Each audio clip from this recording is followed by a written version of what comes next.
Well,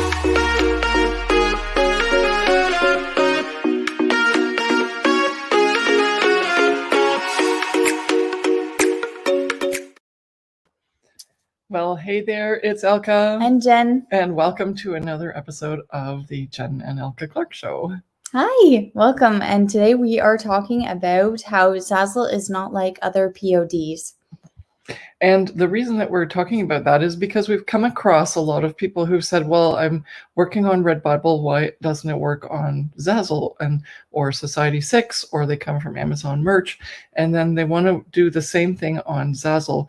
But Zazzle's very different than any other PODs or online platforms that you can make money through selling things such as like whatever you're doing with PODs, like whether it's t-shirts or mugs or pop sockets. When you come from those other spaces like Amazon merch, Redbubble, Society6, and then you come to Zazzle, you think, oh, I'm just going to put my designs up in one shot, and then I'll have it on a whole bunch of products, just like it is with the other platforms.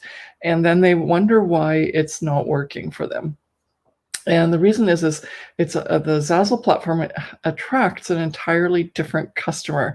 And so you have to actually make sure that you're attending to that customer's needs when they're going through and shopping on the Zazzle marketplace. So today we're going to talk about that a little bit.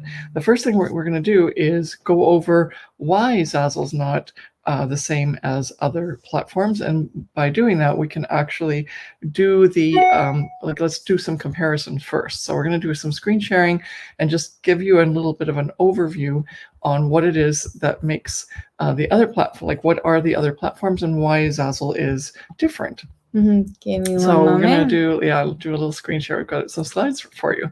So that's just because I want to make sure that everyone's very clear that it's going to be different when you get to the Zazzle platform. So let's just go through some of the Amazon things that are not as great but perfect and amazing on Zazzle.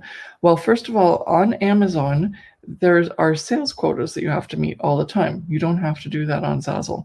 Also, sourcing products. You might have to actually be sourcing a product that you want to sell as a seller on Zazzle, and Zazzle takes care of all of those things for you. And so therefore, you just pick a product that's already listed in the products that the Zazzle marketplace can offer for sale, and just put your design on it, which is really awesome. So you're that whole aspect of taking like responsibility for sourcing products that you can sell, like figuring out what that one top seller is. We are now able to just take that and step aside. We just go to the Zazzle menu and find the products that we want to sell, and therefore we can easily just post those into our virtual store without any sales quotas and or jumps or like hurdles that we have to jump over that we're going to be something that would be something on Amazon where you have to get approved with your design, or you have to submit certain designs to be part of the next wave of people that are approved to sell certain items. Okay, so also shipping, customer service, customer ratings, and you have to drive traffic to your store on Amazon. And yes, you do on Zazzle to some degree, but not, you can use so many different organic methods that we teach you, so you don't literally have to drive traffic. In fact, I think for the first like $500,000 that I made, I didn't even know what SEO really was, except for to know how to be very good with my keywords on the Zazzle marketplace when I'm posting my products. So this was really great that it allowed me to work into learning all that stuff. So if that's something that you're not too comfortable with, then definitely Zazzle's better than Amazon when it comes to that. Okay, what about, you want to do the Shopify ones, or you want me to just keep going? You can keep going. I'll do it. All right. Well, Shopify is similar in terms of what the disadvantages are compared to Amazon. You have to create your own website and your own store, and you have to source the products, you have to do the shipping, you have to do the customer service, and you have to drive traffic to your store. And all of those are taken care of by Zazzle. And that's really important as well, because it lets you have the freedom to actually focus on creating those designs and products that customers want, rather than dealing with all this other stuff. Do you want to switch the slide? Yeah. Okay, so a lot of sellers who are on Zazzle are also on Etsy. Mhm. And if you are on Etsy, then you'll definitely understand this, that on Etsy that's about the most lucrative compared to Zazzle in terms of platforms that you can be on, where you get the benefits of customization and being in charge of what you're selling, whereas the other ones are very, very structured and formal in terms of how you can put the information or the graphic or photo or artwork on the products.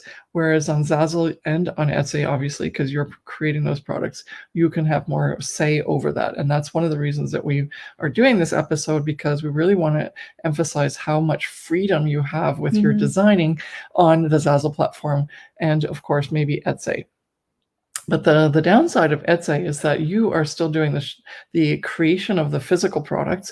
Yes, you can also create digital products and then they can sell over and over again. That's my choice. If I'm like when I'm on Etsy and I sell products, that's where I tend to go, because I don't want to be dealing with physical products and shipping them out and billing the customer and doing customer service and having to get customer ratings just because of, and usually the customer ratings aren't related at all to the products.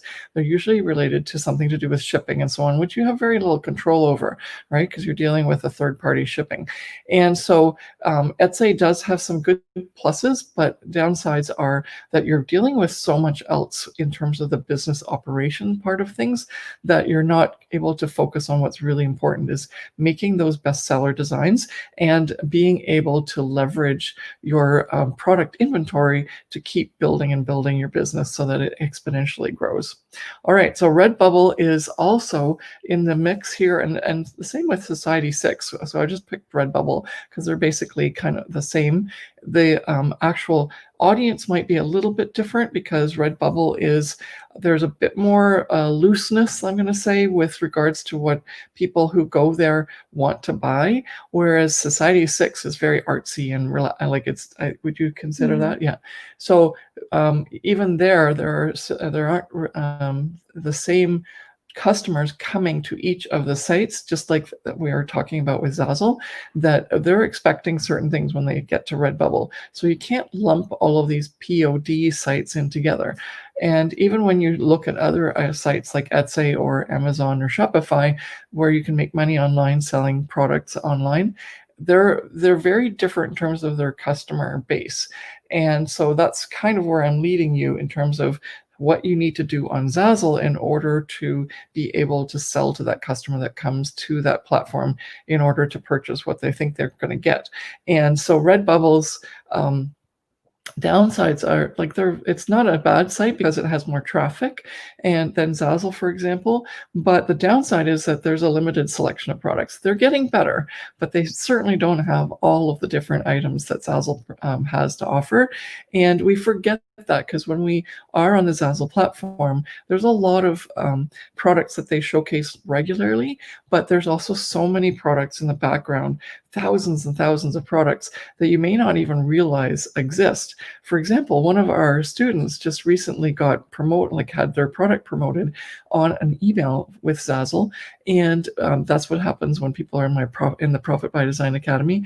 And when we did this initially, when we taught people how to do that in the Profit by Design Academy course, they didn't think that they would ever get showcased on emails and showcased on the homepage, but now that happens all the time.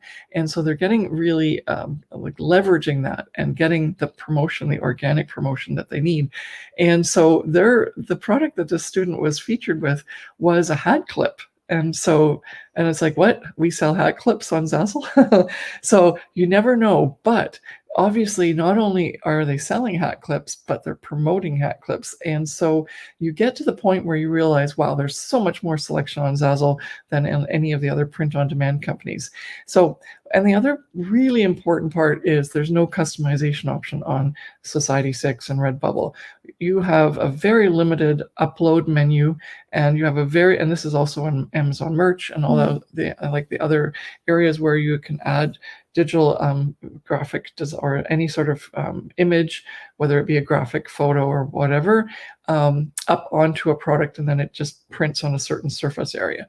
So that's what all the other item like Amazon Merch, Society 6, Redbubble, that's how they operate. So then when you get to Zazzle, you realize, wow, it's not just a matter of uploading the same image and just slapping it on, as I call it. You get to play with the positioning. You get to add text. You get to change, like move the elements around. And this is where you get to the point where you can actually add text fields and photo fields and even image fields of like anything like graphics or artwork, so that the customer can replace it with their own. So the irony of it is that you could be attracting a customer with your graphic or your design, and then they could take that design and totally replace all of your assets and make it their own, and you still get a royalty, which is amazing, right? So they just like the way the design is set up, and you can literally still make a profit because you're selling something based on the beginnings of what your design was, and they made it their own. This is a huge opportunity that's not available anywhere else. This is why Zazzle is not like any other print-on-demand companies. So, and it's also really not like the Redbubble is not really for photographers, and you need to upload the graphic designs, whereas on Zazzle you can actually create the graphic designs. So let's get off the slide here and just go and show our lovely faces. And so we are now going to check and see what people are saying for a couple minutes, but I really wanted to get the emphasis in on the fact that when you're on these different platforms, it's not just all PODs, and they're not all alike. And Zazzle has so many amazing features and opportunities for you to stretch it and move it to a different level. And one of our private coaching clients that we have right now, they've come from that other space. They're very well known, and they have a lot of presence already online with other places, like even the licensees, but they're very this was one of the reasons that we actually decided to do this episode, because they're not very aware of the potential on Zazzle that no one else has, except for if you're on the Zazzle marketplace. And because of the design tool, and because of the ability to actually make graphics right on the Zazzle platform using the Zazzle design tool. Mm-hmm. Do we have any more comments? Because otherwise we're kind of done with what I wanted to say. We have one question that says, is Zazzle the only print-on-demand platform with a promoter program, like an affiliate program? Yeah. Well, yeah, this is a little bit different, but yes, it's the other platforms have affiliate programs, but they're all around 10 or 15%. And Zazzle also, this is actually really great that you brought that up, because there is definitely a better payout to be an affiliate. If you're selling your own products, you can be part of the promoter program too. And in that case, if you sell your own products after bringing the customer to the Zazzle site, then you actually make 35% rather than 10 to 15, which is actually the normal way that Zazzle has the affiliate program set up. But this new promoter program too, which actually we've talked about in our blog and some of even our show last week, right, where we explained how you can make 35% if you sell your own products and you drive traffic from outside to your actual products, and then the customer buys. So there's so many other reasons, like those are the great reasons as to why Zazzle is different than other print-on-demand companies. Yeah. So those are the questions. And there's nothing else? No, that's it. All right. Well, then thank you so much for watching. Come and watch us next week when we have another episode of the Jen and Elke Clarke Show. Thank you. Bye. Thanks for watching this week's episode of the Jen and Elke Clarke Show. What we believe to be true is that if you build your online Zazzle business using the 3 pillars, perceivable, passive, profitable, then you can create a business that gives you your dream life. To learn more about how we can work together, visit elkeclarke.com.